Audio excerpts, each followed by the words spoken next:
नमस्कार दोस्तों, स्वागत है आपके अपने YouTube चैनल स्टडी जी के सिंगाड़ा में। मैं आपका स्वागत करता हूं। दोस्तों, हम आरपीएससी के क्वेश्चन पेपर सोल्व कर रहे हैं, तो चलिए वीडियो को शुरू कर रहे हैं। पहला सवाल है, कांग्रेस की कार्यकारिणी समिति ने फरवरी 1922 के किस स्थान पर असहयोग आंदोलन को वापस लिया? ऑप्शन है कोलकाता, चोरा चोरी, वर्धा या बारदोली। तो इसका सही जवाब हो जाएगा ऑप्शन 4, बारदोली में कार्यकारिणी समिति ने असहयोग आंदोलन को वापस लिया था, ऑप्शन 4। अगला सवाल है, निम्नलिखित में से सत्य कथन कौन सा है? कथन है, विनायक दामोदर सावरकर ने लंदन में अभिनव भारत की स्थापना की थी। कथन बी है, भगत सिंह एवं बट्टू केशवर दत्त ने अप्रैल 1929 को केंद्रीय विधानसभा में बम फेंका था।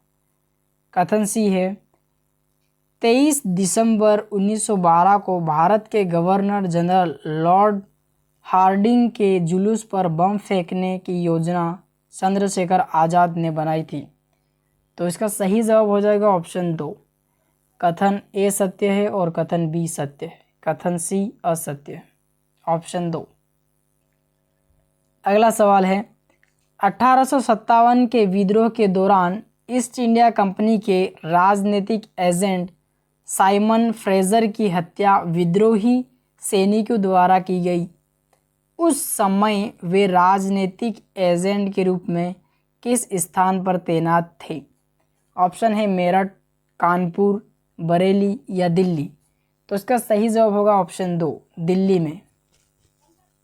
अगला सवाल है, निम्नलिखित में से कौन से समाचार पत्र लाला लाजपत राय द्वारा आरंभ किए गए? तो इसका सही जवाब होगा ऑप्शन 3। ऑप्शन 3 सही जवाब हो जाएगा।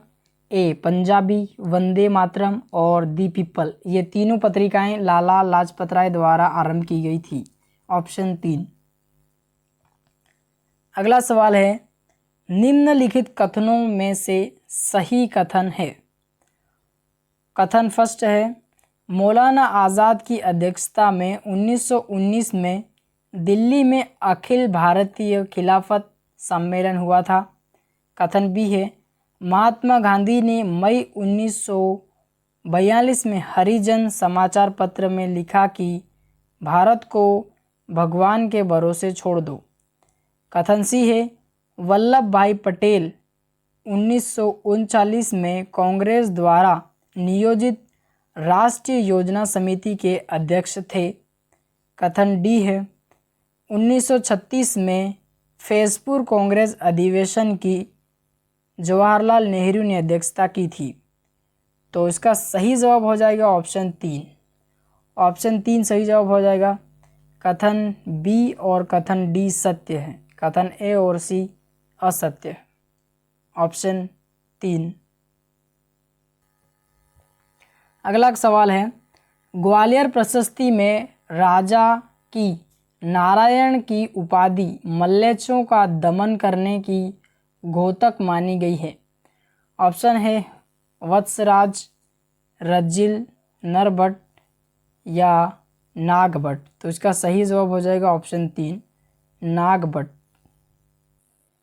अगला सवाल है, उत्तराधिकार युद्ध के दौरान किस मुगल शहजादे ने मेवाड़ के राणा राज सिंह से सहायता मांगी थी?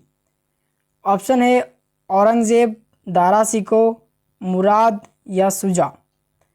तो इनमें से ऑप्शन सही जवाब हो जाएगा ऑप्शन 1, औरंगजेब और दारा शिको ने राणा राज सिंह से सहायता मांगी थी।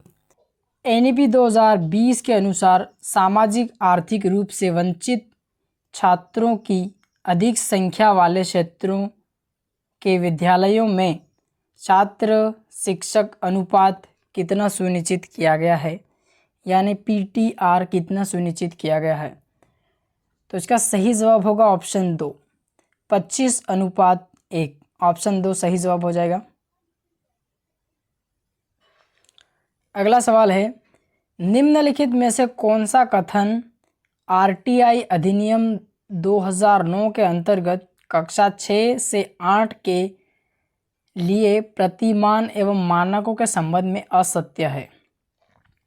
ऑप्शन दे रखे हैं, एक शैक्षणिक वर्ष में न्यूनतम 1000 शिक्षण घंटे हो।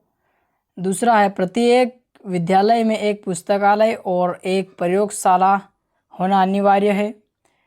तीसरा है प्रत्येक 35 बच्चों पर कम से कम एक शिक्षक हो।